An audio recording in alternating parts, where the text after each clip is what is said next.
GS कच्छप साहब, राष्ट्रीय अध्यक्ष अखिल भारतीय पिछड़ा वर्ग एसोसिएशन, आपका धन्यवाद सर। आपने बहुत बखूबी से यहाँ हमारे सभी साथियों को आपने प्रबोधित किया, इसलिए आपका धन्यवाद।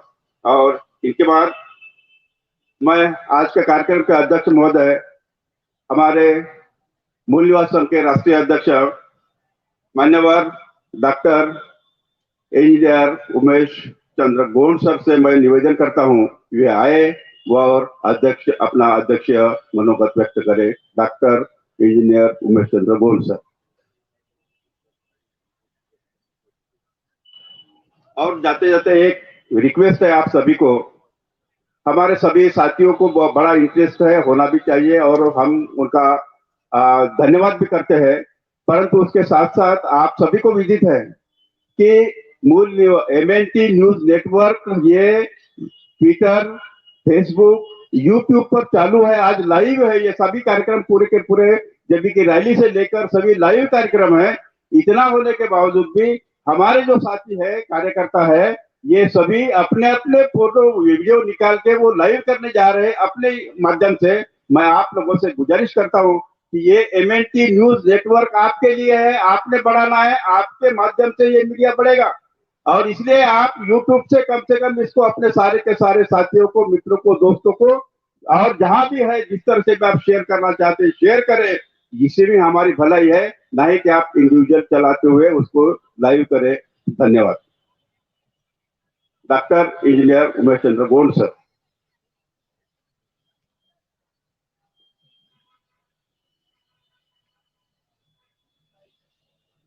धन्यवाद साव सर।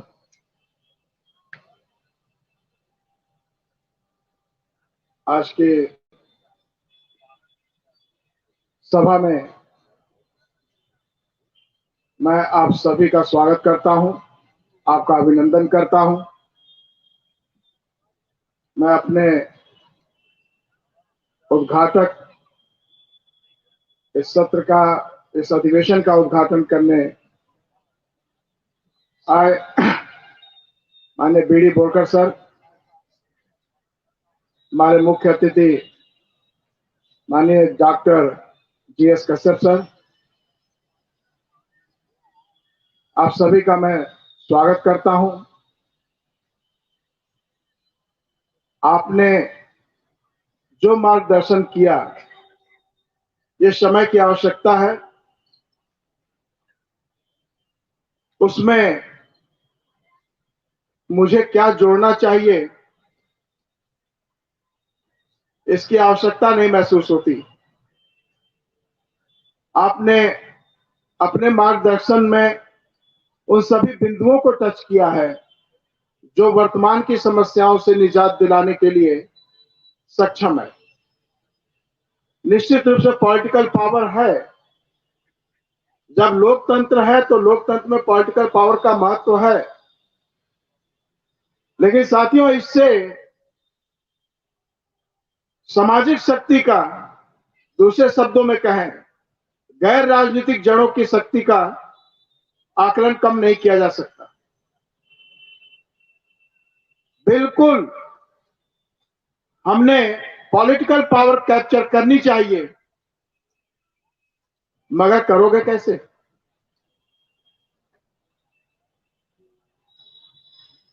जहां बाबा साहब ने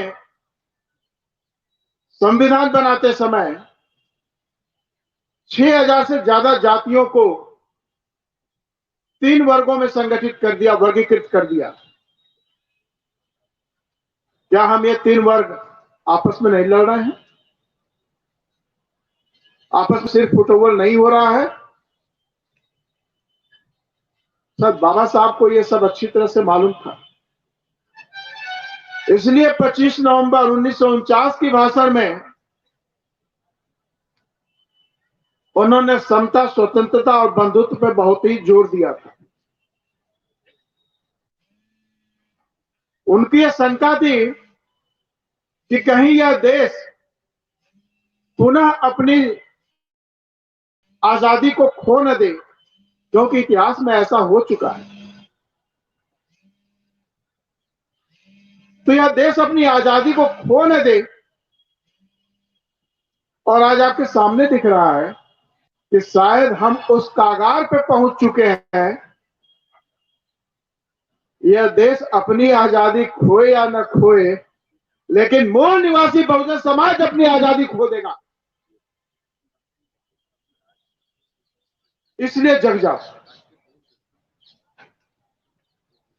मैंने यहां 2 शब्द का प्रयोग किया, मूल निवासी बहुजन समाज। क्यों? क्योंकि बाबा साहब ने जो 6000 से ज्यादा जातियों को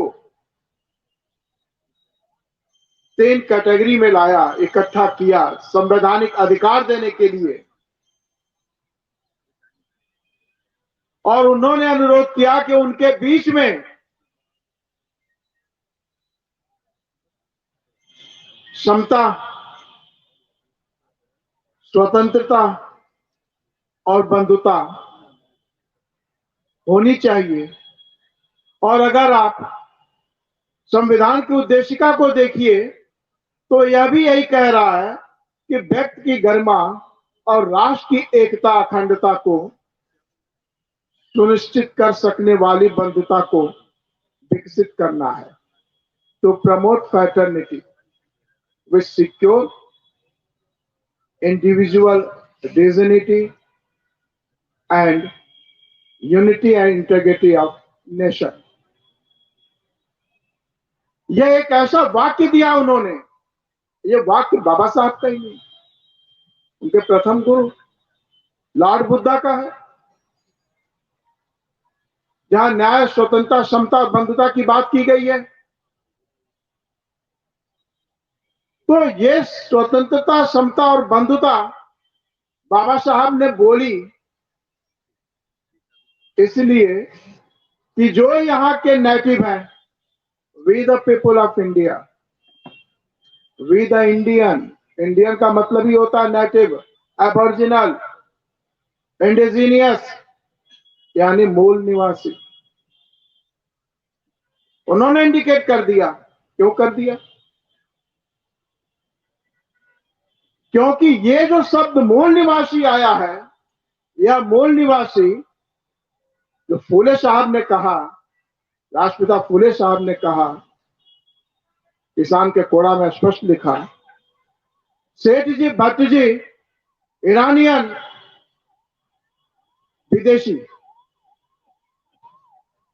शुद्ध अतिशुद्ध इस देश के मूल निवासी, वही शुद्ध अतिशुद्ध संविधान के अंदर संवैधानिक लाभ पाने के लिए जो 6000 से ज्यादा जातियों में बटे हुए थे, उनको बाबा साहब ने एससीज, एसटीज और आर्टिकल 341 के तहत अदर बैकवर्ड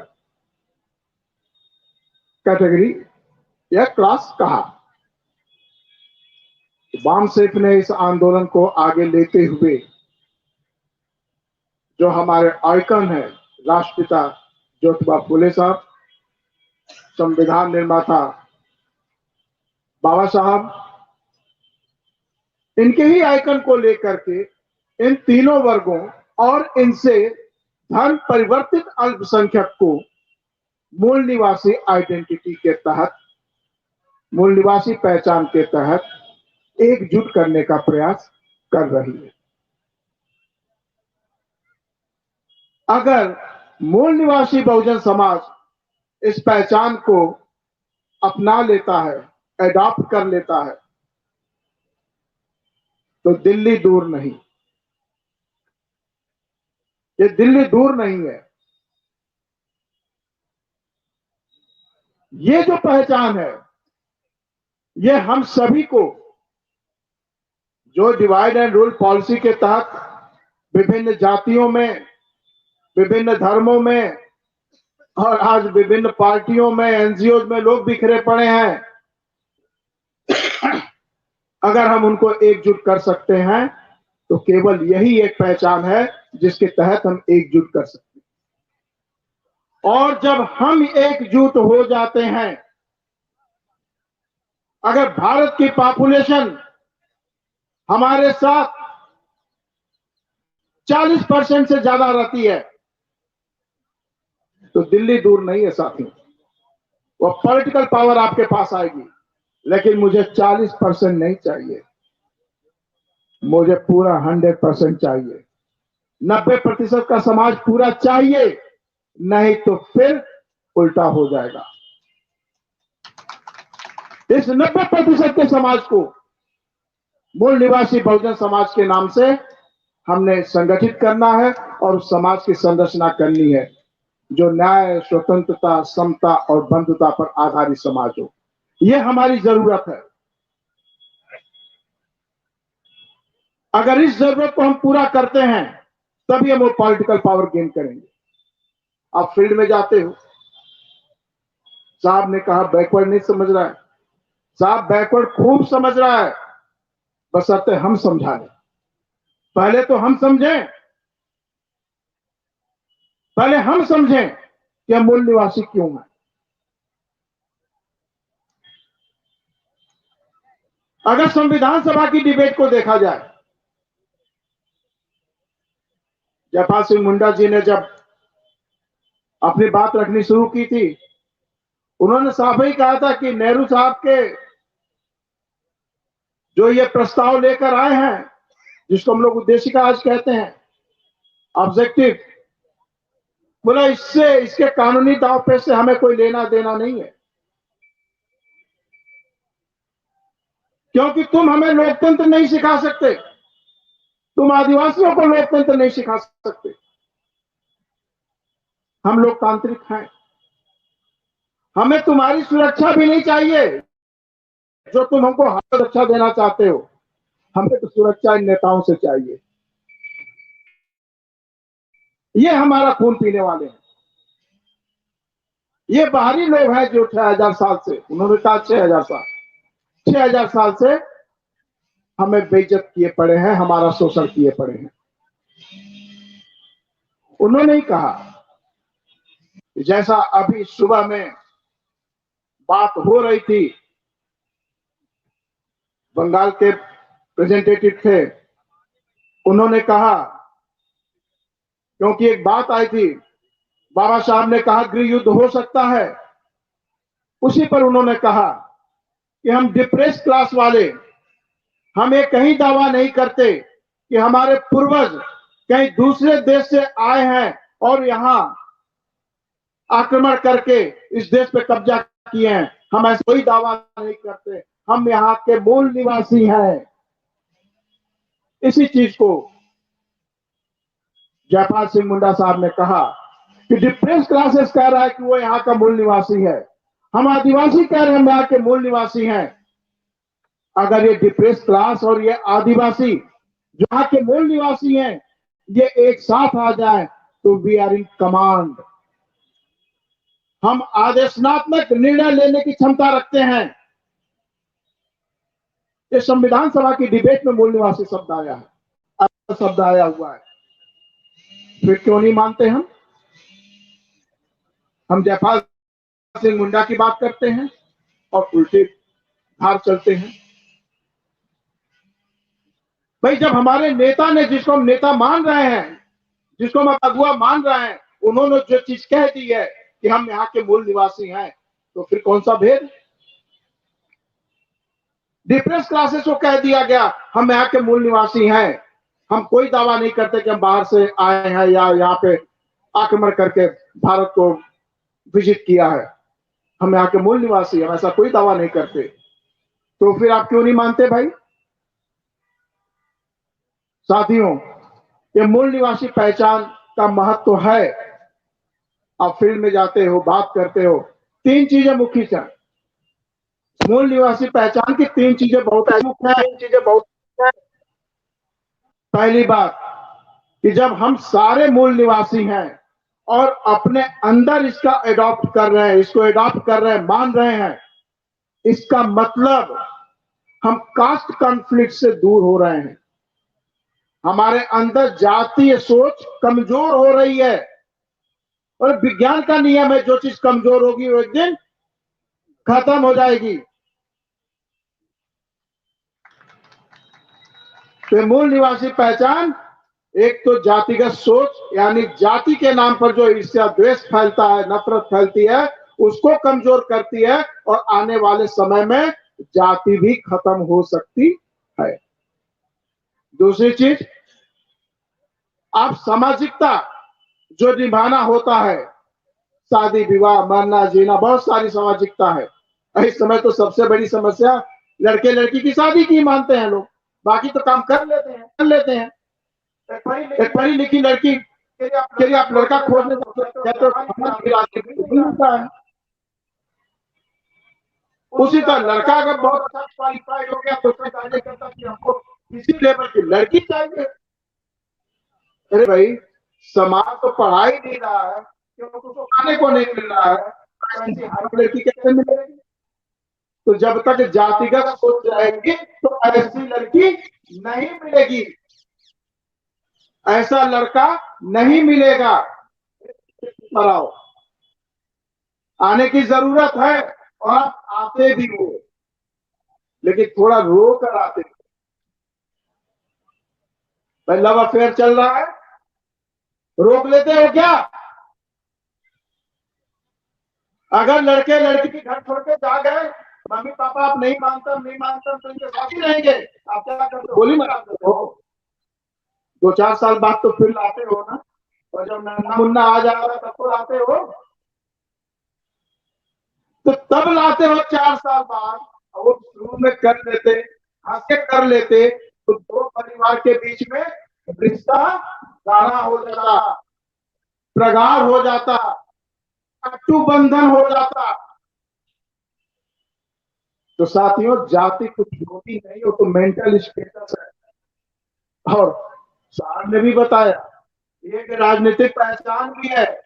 इस पहचान को उतार दो, अपनी मूल पहचान में आ जाओ, मूल निवासी बन जाओ, ये समस्या का भी समाधान हो जाएगा। और जहां रोटी बेटी का संबंध होगा, वहां आपका संगठन भी मजबूत होगा। और तीसरी सबसे इंपॉर्टेंट, अभी तक के इतिहास में सांप्रदायिक राजनीति का बोलबाला, ये जो सांप्रदायिक राजनीति है, इस सांप्रदायिक राजनीति के ही तहत आप जातियों में बटे, विभिन्न धर्मों में बटे, आपको आपस में लड़ाया गया। क्यों लड़ाया गया? ये फासिज्म की थ्योरी है, उसका सिद्धांत है, उसकी पहचान है कि कम्युनिटी कॉन्फ्लिक्ट चलना चाहिए, तभी राष्ट्र सही चलेगा। यानी राष्ट्र के वासी नागरिक आपस में लड़ते रहे तो देश आगे बढ़ेगा, ऐसा ही फासिस्टों का मानना है।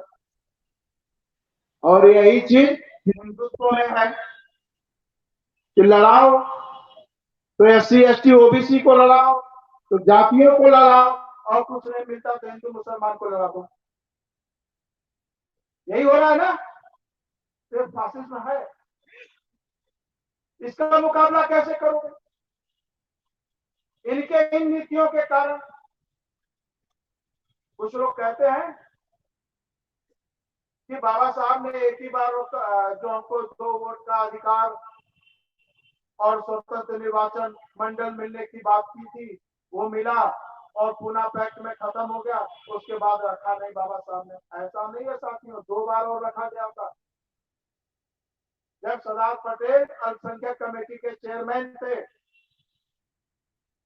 उसके समक्ष भी बाबा साहब ने ये निवेदन लाया था और पुरजोर उसकी वकालत की थी, लेकिन उनको पता था कि ये मुद्दा उठ रहा है, तो अपने साथ जो कांग्रेस की टिकट पे शेड्यूल कास्ट के लोग, आज का शेड्यूल कास्ट है ना, वो लोग जो चुनकर आए थे, उनको भी अल्पसंख्यक कमेटी में प्रचुर मात्रा में रखा।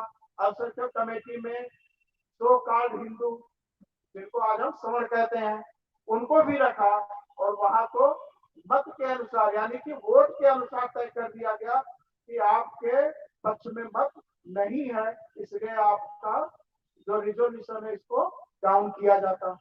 तो वहां भी चला गया।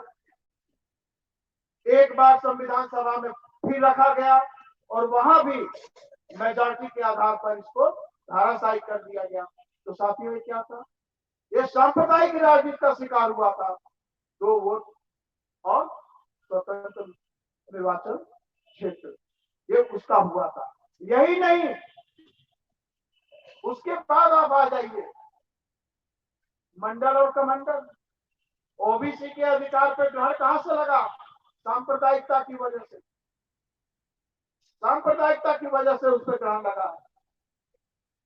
तो उस सांप्रदायिकता, जहां आप हिंदू मुसलमान के झगड़े में आप हिंदू हो जाते हो, वो मुसलमान हो जाता है, तो लाभ किसको मिलता है? हिंदुओं की संख्या यहाँ ज्यादा है ना? तो हिंदुओं की संख्या ज्यादा है, तो हिंदुओं के रूप में लाभ मिलता है जो उसका सर्वोच्च है। तो हिंदुत्व के फिलॉसफी में ब्राह्मण सर्वोच्च है। और ये रेशियल सुपरमेसी सिस्टम का सिद्धांत है, फासिज्म का सिद्धांत है, जहां वर्ण वर्चस्वता हमको कायम करनी है। तो उस वर्ण वर्चस्वता में वो राजा बन जाता है और आप पुनः जातियों के टुकड़े में टूट जाते हो। इन सबका जवाब क्या होगा? इनका जवाब और कहीं से आप इनको टक्कर दे ही नहीं सकते। सांप्रदायिक राजनीति को टक्कर आप पार्टी बनाकर नहीं दे सकते जब तक कि आइडियोलॉजी पर नहीं चलोगे। और आपकी आइडियोलॉजी यही है कि मूल निवासी पहचान के तहत आपको ये लड़ना पड़ेगा। क्योंकि मूल निवासी पहचान जब आप बना लेते हो, तब आप एसटी नहीं रहते, एसटी नहीं रहते, ओबीसी नहीं रहते, आप इस देश के मालिक हो जाते हो, नेटिव हो जाते हो, इंडिजीनियस हो जाते हो। तो जब आप इंडिजीनियस होकर लड़ोगे तो आपका वोट कहां जाएगा? इंडिजीनियस के पास जाएगा। तो सरकार किसकी बनेगी? इंडिजीनियस की। तो समस्याएं किसकी हल होगी? इंडिजीनियस की। क्योंकि इसी को पूरे गर्त में डाला हुआ है। और आपका भला होगा तो उनका भी भला हो जाएगा ना। लेकिन उनका भला होगा तो आपका भला नहीं होगा। ये 2014 से अब तक देख लिया आपने। तो साथियों, मूल निवासी पहचान को जितना आप प्रचारित करोगे, जितना आप गांव में जाओगे, और देखिए ये कार्यक्रम आपको दिया गया है, मैं यहां से नहीं कह रहा हूं, ये कार्यक्रम आपको दिया गया BS4 अभियान के तहत। 1 जनवरी 2021 से BS4 में क्या था? BS4 चलो गांव की ओर, यही दिया गया था ना? कितने लोग गए? मैं प्रश्न पूछता हूं, कितने लोग गए? कितने गांव में आपने PSA कमेटी बनाई?